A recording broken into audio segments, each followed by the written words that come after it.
Hello friends, my name is Milab Gupta and you are watching me on my YouTube channel MG Edutainment। आज का topic है articles.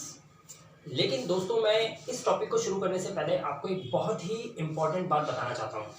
Articles एक ऐसा topic है जिसके बारे में बच्चे बहुत लाइट ले लेते हैं। इस टॉपिक को इतना लाइट ले लेते हैं, उन्हें लगता है कि टॉपिक में कुछ है ही नहीं।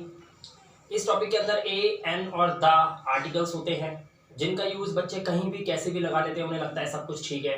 बट मैं आपको बता दूं कि विद्यार्थी एग्ज़ाम देते वक्त इन आर्टिकल्स का जितना गलत आंसर क्वेश्चन पेपर में देते हैं, इससे गलत आंसर वो किसी और ग्रामर के टॉपिक में नहीं देते। तो आपको बहुत ज़रूरी है ये जानना कि अगर आप इंग्लिश बोलते भी हैं, मैं चलो छोड़ो आप एग्ज़ाम देते हैं उस बात को छोड़ो, आप अगर बोलते भी हैं इंग्लिश तो कहाँ पे ए, कहाँ पे एन और कहाँ पे दा का यूज़ करना है या कहाँ पे दा को दी बोलना है, अगर इन सब चीज़ों के बारे में आपके पास जानकारी नहीं है तो आप यकीन मानना कि इंग्लिश बोलने में आप संकोच ज़रूर करेंगे। आप कॉन्फिडेंट नहीं हो सकते। कॉन्फिडेंट आप इसलिए नहीं होंगे क्योंकि आपके पास इस टॉपिक को लेकर एक संपूर्ण यानी जिसे कहते हैं कि एक कंप्लीट इन्फॉर्मेशन नहीं है जो कि 100% ट्रू हो। तो चलिए आज मैं कोशिश करूँगा कि आपके ये डाउट्स मिटाऊँ और आर्टिकल्स को प्रॉपर तरीके से आपको बता पाऊँ। वैसे तो ये टॉपिक बहुत बड़ा है जो कि इस वीडियो में पूरा कवर तो नहीं हो सकता, लेकिन फिर भी मैं इसके बेस को समझाकर आपको आर्टिकल्स बताना शुरू करता हूँ। राइट, देखिए आर्टिकल दो तरह के होते हैं। एक होता है इनडेफिनेट आर्टिकल यानी कि अनिश्चित, और एक होता है निश्चित यानी कि डेफिनेट आर्टिकल्स। तो आप एक बात समझ जाइए, आर्टिकल दो तरह से होते हैं, या तो इनडेफिनेट आर्टिकल यूज होगा या फिर एक सेंटेंस के अंदर डेफिनेट आर्टिकल यूज होगा।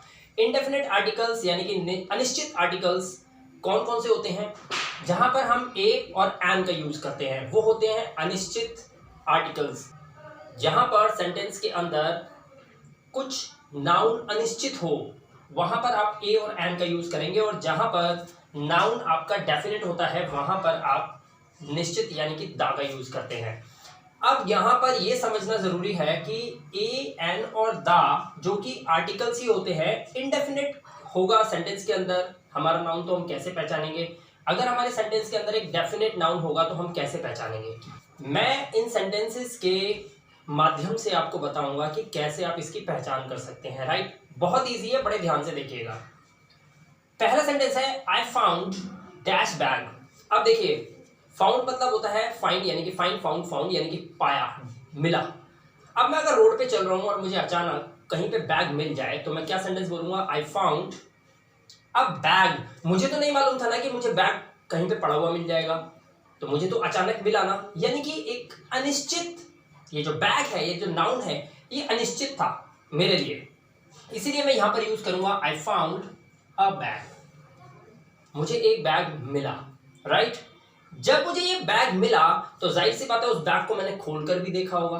राइट, तो अब दोबारा जब मैं सेंटेंस बनाऊंगा या दोबारा मैं इस बैग की चर्चा करूंगा, क्योंकि ये बैग मेरे लिए पहले जब नहीं मिला था तब ये अनिश्चित था, जब मुझे ये पा गया, ये मुझे मिल गया, उसके बाद ये मेरे लिए एक निश्चित बैग हो गया, तो मैं लगाऊंगा sentence the bag contained dash coin, यानी कि बैग के अंदर एक कॉइन पड़ा था या बैग के अंदर एक कॉइन रखा था। कंटेन माने होना बैग के अंदर, राइट, रखना। The bag contain dash coin. अब देखिए यहां पर बैग मेरे लिए अनिश्चित था, मैंने आ बैग लगाया। अब दूसरे वाक्य में जब बैग की चर्चा मैं करूंगा तो मैंने लगाया दा बैग। मैंने दा बैग इसलिए लगाया क्योंकि बैग मेरे लिए अब निश्चित हो गया, क्योंकि मेरे पास एक बैग है, लेकिन बैग के अंदर क्या पड़ा हुआ था? कॉइन। अब ये कॉइन मेरे लिए नया है जो बैग के अंदर था, जो मुझे बैग को खोलने के बाद दिखाई दिया, तो मैं यहां पे लगाऊंगा, यानी कि यहां मैं लगाऊंगा I found a bag the bag contained a coin, यानी कि बैग के अंदर एक कॉइन पड़ा हुआ था, तो यहां पर मैंने अ कॉइन लगाया। अब देखिए क्योंकि कॉइन भी मेरे लिए एक निश्चित हो चुका है कि इसके अंदर एक कॉइन था जो मुझे दिख चुका है, अब मैं दोबारा कॉइन लिखूंगा तो मैं लगाऊंगा द कॉइन। तो आप समझ पा रहे हैं, यहां पर बैग जब पहली बार मुझे मिला तो मैंने अ बैग लगाया, जब वो निश्चित हो गया मेरे लिए तो मैंने दा बैग यूज करा, फिर मेरे लिए कॉइन नया था क्योंकि वो बैग के अंदर मुझे दिखाई दिया, उसमें पड़ा हुआ था, तो मैंने आ कॉइन लगाया, और जब कॉइन के बारे में मेरे को दोबारा बोलना पड़ा तो मैंने फिर दोबारा लगाया दा कॉइन, क्योंकि कॉइन मेरे लिए निश्चित हो गया।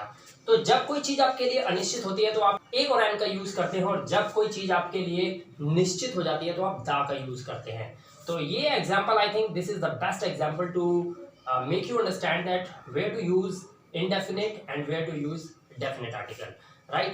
तो चलिए, ये था कॉन्सेप्ट जिसमें आपको ए एन और दा के बारे में मुझे आपको बताना था। अब जो आगे टॉपिक है वो आर्टिकल का एक और बेस है, इसको भी आपको बड़े ध्यान से समझना है। अब बेस क्या है देखिए, अब हम दा को थोड़ा छोड़ देते हैं क्योंकि दा के बारे में मैं बहुत जल्द एक वीडियो बनाऊंगा जिसमें आपको दा का यूज कहाँ होगा, कैसे होगा, दा को दी कब बोलते हैं और दा को दा कब बोलते हैं, इसके बारे में मैं आपको नेक्स्ट वीडियो में जरूर बताऊंगा मेरी इससे अगली वीडियो के अंदर। लेकिन अभी फिलहाल हम समझते हैं ए और एन, इसका फंडा क्या है। बच्चे स्टूडेंट्स इनको सही जगह पे पुट करने में अक्सर गलतियां कर देते हैं। तो देखिए यहाँ पर मैंने यहाँ पर अपने बोर्ड के अंदर मेंशन किया हुआ है कि ए और एन को आप कैसे समझ सकते हो। तो यहाँ पे देखिए ए वर्सेस एन, कहाँ पर ए और कहाँ पर एन लगाना है इसके बारे में समझते हैं। आपने वाउल्स तो सुने होंगे ना। देखिए ए बी सी डी जो लेटर्स होते हैं हमारे अल्फाबेट्स में, जो लेटर्स होते हैं A B C D Z तक, ए टू जेड, इसके अंदर 5 स्वर होते हैं, यानी कि 5 वाउल्स होते हैं। There are 5 vowels in complete A B C D. A E I O U, ये वाउल्स हिंदी में स्वर कहलाते हैं, right. A E I O you को छोड़कर बी सी डी और जेड तक जो भी बचते हैं, इन 5 को छोड़कर जो भी बचते हैं वो सारे होते हैं कॉन्सोनेंट्स, राइट। तो हमारे पास 2 ऑप्शन है, वाउल्स हो गए और कॉन्सोनेंट्स हो गए, राइट। अब सारा खेल वाउल्स और कॉन्सोनेंट्स का है। अगर आपको ये सही से समझ में आ गया टॉपिक, तो आप कभी भी लाइफ में बोलते समय या एग्जाम में ए और एन का सही यूज करने में गलती नहीं करेंगे, राइट। तो इसको बड़े ध्यान से देखिएगा, इस टॉपिक को मैं क्लियर कर देता हूँ। आपको वाउल्स पता चल गए ए ई आई ओ यू जो कि स्वर होते हैं, कॉन्सोनेंट पता चल गए B C D F G H, I को छोड़ दीजिए, जे के एल एम एन, तो इस तरीके जेड तक, इन 5 को छोड़कर। तो ये हो गए वाउल्स हमारे पास और ये हो गए हमारे पास कॉन्सोनेंट्स। अब हमें ध्यान क्या देना है, बच्चों को ये बताया जाता है कि जो भी वर्ड, यानी कि जो भी वर्ड, जो शब्द आपका वाउल से शुरू हो उससे पहले आपको एन का यूज कर देना है। ये अवधारणा 99.9% बच्चों को शुरू में ही क्लासेस के अंदर बता दी जाती है और बच्चे उसी के आधार पर ए और एन का यूज करके सेंटेंस में ब्लंडर कर देते हैं। ब्लंडर बोले तो बहुत भारी गलती, राइट। तो आपको ब्लंडर से बचना है। आपको क्या समझना है, ध्यान से देखिएगा। ध्यान रखने वाली चीज ये है कि आपको साउंड पे जाना है, यानी कि भी किसी, मेरा कहने का मतलब ये है कि किसी भी शब्द का जो पहला लेटर होता है, आप उस लेटर पे ना जाकर आप उसके साउंड पे जाइए कि उसका साउंड क्या निकल रहा है। अगर उसका साउंड आ ई उ और ए जैसा साउंड आ रहा है तो आप उससे पहले एन का यूज करेंगे। अधूरा ज्ञान और सताई जान, आपको ये बताया गया है कि ए ई आई ओ यू से कोई भी वर्ड शुरू होता है आप उससे पहले एन लगा दीजिए। ये इंफॉर्मेशन सही तो है, लेकिन ये 50% ठीक है और ये 50% सही नहीं है। आपको सारा सही से समझना है, तो आपको ये ध्यान रखना होगा कि आप आज के बाद कोई भी वाउल, अगर आपको कोई वर्ड से पहले वाउल दिखाई देता है तो आप ये ध्यान रखिए कि आपका उस वर्ड को पढ़ने में साउंड क्या आ रहा है। आप उसका जब प्रोनाउंसिएशन जब उसका करते हैं तो प्रोनाउंस करते समय उस वर्ड का पर्टिकुलर साउंड आ ई उ ए ये साउंड अगर आता है तो आप उससे पहले एन लगा सकते हैं, अदरवाइज आप बिल्कुल ना लगाएं। मैं आपको दिखाता हूं एग्जांपल। ये 4 मैंने यहाँ पर वर्ड्स लिखे हैं। अब इन वर्ड्स के अकॉर्डिंग हमें यहाँ पर आर्टिकल को लगाना है, या तो हम अ लगा सकते हैं या फिर हम लगा सकते हैं एन, ठीक है, क्योंकि हम टॉपिक ए और एन को क्लियर कर रहे हैं अभी। यहाँ पर नोट क्या लिखा है, नोट में मैंने एक चीज लिखी है, फर्स्ट साउंड ऑफ प्रोनाउंसिएशन, यानी कि किसी भी वर्ड का प्रोनाउंसिएशन जब आप करते हैं उसका जो फर्स्ट साउंड आता है उसको आपको कैच करना है कि पहला स्वर क्या निकल रहा है, पहली ध्वनि क्या आ रही है, अब उसे कैच करना है आपको, राइट। अब देखिए यहाँ पे लिखा है अम्ब्रेला। अब मुझे बोलना है एक छाता, एक अम्ब्रेला, तो मैं क्या बोलूंगा, a umbrella an umbrella. According to the knowledge हमें पता है यू, यानी कि हमारे पास वाउल आ गया, यू वाउल आ गया, तो हमें उसे देखकर यहाँ पे लगाना चाहिए एन अम्ब्रेला, राइट। तो हम यहाँ पे लगाएंगे एन अम्ब्रेला, लेकिन हम यहाँ पर ये देख के एन नहीं लगाएंगे कि यू एक वाउल है। हम ये देखेंगे कि इसका जब उच्चारण करेंगे, इस इंग्लिश वर्ड को जब प्रोनाउंस करेंगे, तो प्रोनाउंस करते समय हमारा जो पहला ध्वनि यानी कि जो स्वर आ रहा है वो अ का आ रहा है, अम्ब्रेला। हम इसे यूम्ब्रेला तो नहीं पढ़ते, हम इसे पढ़ते हैं अम्ब्रेला, अम्ब्रेला। तो अ का साउंड आया, इस अ के साउंड आने की वजह से हम यहाँ पर लगाएंगे एन अम्ब्रेला, क्योंकि हमारा साउंड मैच कर रहा है, राइट। ध्यान रखने वाली बात है। दूसरा हमारे पास जो वर्ड है वो है वन रुपी नोट। अब देखिए वन का पहला साउंड क्या आ रहा है, देखिए वर्ड का वन वर्ड है एक, इसका पहला साउंड क्या है वन। कैसे लिखेंगे इसको, वन बोलते कैसे हैं, इसको प्रोनाउंस कैसे करते हैं, वन, राइट, वन। तो वन यानी कि व। अब यहाँ पर देखिए वैसे तो ओ है, ओ के हिसाब से हमें यहाँ पे एन लगाना चाहिए, लेकिन मैंने आपको क्या बताया, हमें ध्यान क्या रखना है, साउंड का ध्यान रखना है। तो यहाँ पर आ रहा है वन, तो व का साउंड आ रहा है, व का साउंड इसमें नहीं होता, आ ई उ ए ये साउंड यहाँ पर नहीं आ रहा है, तो हम लिखेंगे अ 1 रुपी नोट, 1 रुपए का नोट, 1 रुपए का एक नोट, अ 1 रुपी नोट, राइट। तीसरा देखिए यहाँ पर यू से वर्ड है, वर्ड क्या है, यूनिवर्सिटी, और वर्ड किससे शुरू होता है, यू से। उस हिसाब से देखा जाए तो ये एक बाउल है यू, तो हमें यहाँ पर एन लगा देना चाहिए, लेकिन नहीं, ध्यान क्या रखना है, हमें साउंड कैच करना है। इसे हम पढ़ते क्या है, इसका प्रोनाउंसिएशन क्या है वर्ड का, university, university, right, university. University में आप ये देख रहे हैं यहाँ पर क्या साउंड आ रहा है, यू, यूनिवर्सिटी। तो यू का साउंड इसमें कहीं पे नहीं है, तो आपको ध्यान रखना है ये चीज। तो यहाँ पर हम क्या लगाएंगे, अ यूनिवर्सिटी, राइट, जबकि ये एक बाउल है, ये एक ऐसा वर्ड है जो बाउल से शुरू होता है, लेकिन यहाँ पर हम क्या लगा रहे हैं, ए। अगला हमारे पास 4th नंबर पे है एक वर्ड ऑनेस्ट। अब देखिए ये वर्ड किससे शुरू है, कॉन्सोनेंट से शुरू हो रहा है, यानी कि एच। ये किससे शुरू है, एच। इसको हम साउंड क्या करते हैं, आप एच पे मत जाइए, आप साउंड देखिए, साउंड क्या आता है, इसका साउंड होता है honest, right, honest, honest man, honest women, right, ईमानदार आदमी, ऑनेस्ट मैन, ऑनेस्ट। तो ऑनेस्ट का साउंड जब आता है तो वो आता है अ, यानी कि वही आ गया हमारा आ। तो हमारा अगर साउंड आ रहा है तो हम यहाँ पर क्या लगाएंगे, ए ई आई ओ यू, ये स्वर आ रहे हैं, ऑनेस्ट, ऑनेस्ट, तो हम यहाँ पर क्या लगाएंगे, an, honest, right. I hope आपको बहुत अच्छे से समझ आ गया होगा कि आज के बाद कभी भी एन का यूज आप करें तो आप वर्ड में ए ई आई ओ यू ना देखें, बजाय आप इसके, आपको देखना है कि आपका जो वर्ड है जिससे पहले आपको एन लगाना है या ए लगाना है, उस वर्ड का साउंड क्या है, प्रोनाउंसिएशन साउंड जो हो उसी के अकॉर्डिंग आपको ए और एन को चूज करके सही जगह पर लगाना है, right. First sound of pronunciation, ये आपको अपने माइंड में डाल देना है, यानी कि किसी भी वर्ड को प्रोनाउंस करते समय जो पहला साउंड आ रहा है, पहला स्वर जो आ रहा है, वो क्या है, वो ध्वनि आपको कैच करनी है, वो ध्वनि आपकी आ ई उ ए से मैच करनी चाहिए, राइट। यहाँ पर मैंने एग्जांपल इसके थ्रू मैंने आपको समझा दिया है।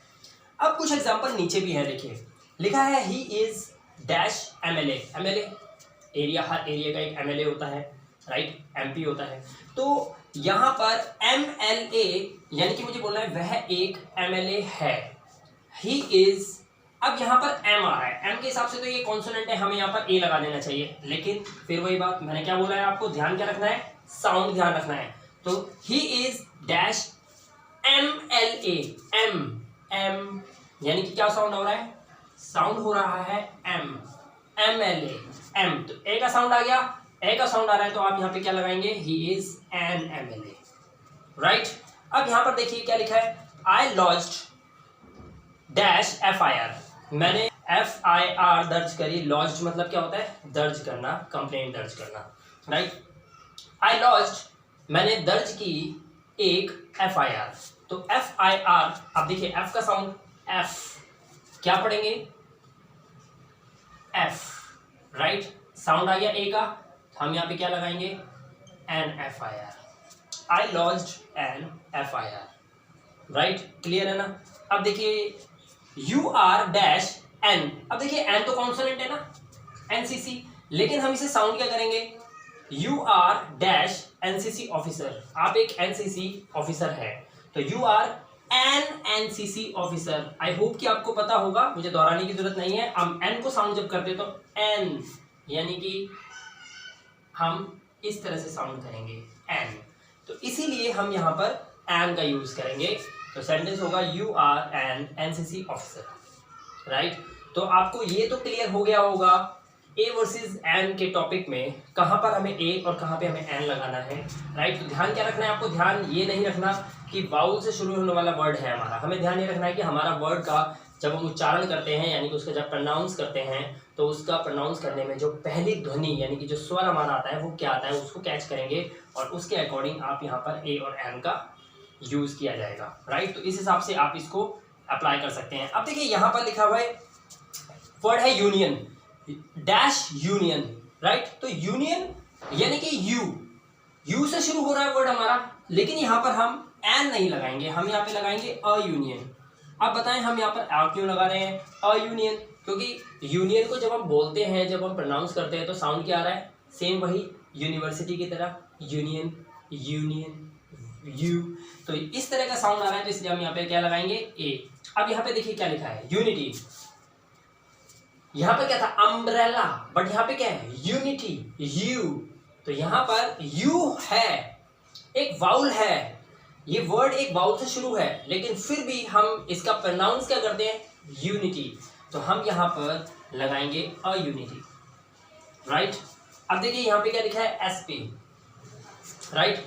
तो मेरे को क्या बोलना पड़ेगा एक एसपी, तो मेरे को क्या बोलना पड़ेगा ए एस पी और एन एस पी। वैसे तो एस क्या है हमारा कॉन्सोनेंट है, लेकिन हमें सब इंस्पेक्टर या एस पी बोलना है या एस आई बोलना है, तो हम यहाँ पे क्या लगाएंगे एस एस, तो ए का साउंड आ रहा है हमारे पास, तो हम यहाँ पे लगाएंगे एन एस पी, राइट। तो ये है टॉपिक, जब आपको कहाँ पर ए और कहाँ पे एन लगाना है, वाउल का क्या ध्यान रखना है, वाउल में आपको किस तरीके से अगर आपको फिल इन द ब्लैंक्स मिलते हैं या बोलने में आपको ध्यान रखना है, तो उच्चारण पे ध्यान रखना है। किसी भी शब्द का उच्चारण अगर आपका आ ई उ ए आ रहा है तो आप उससे पहले एन का यूज़ करेंगे, अदरवाइज नहीं करेंगे, राइट। तो आई होप कि आपको ये टॉपिक क्लियर हो गया होगा। वैसे बहुत जल्द मैं इसका एक भी पार्ट भी बनाऊंगा जिसमें आप ये पूरा टॉपिक कवर करूंगा, उसमें मैं आपको ये भी बताऊंगा कि डेफिनेट आर्टिकल दा का यूज़ कहाँ करते हैं और इन तीनों का यूज़ कहाँ करना है और कहाँ नहीं करना है, इसके बारे में भी उस वीडियो में बहुत जल्द आपको बताऊंगा। अगर आपको ये वीडियो अच्छा लगा हो तो प्लीज़ सब्सक्राइब कीजिएगा, शेयर कर दीजिएगा लोगों के पास, अपने दोस्तों में, राइट। मिलता हूँ आपसे अगली वीडियो में, तब तक अपना ध्यान रखिए, सुरक्षित रहिए, have a good luck, thank you.